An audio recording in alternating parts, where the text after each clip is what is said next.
Magandang tanghali po. Ako po ay pupunta ngayon sa ospital dito po sa Kabayanan ng Hagonon.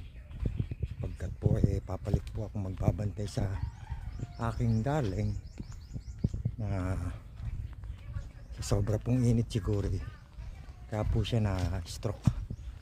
Kaya po ako pupunta ng bayan ngayon magbabantay sa kanya.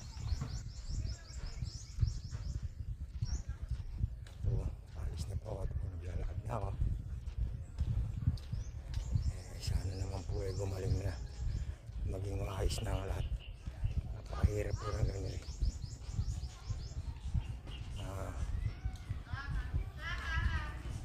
Pare,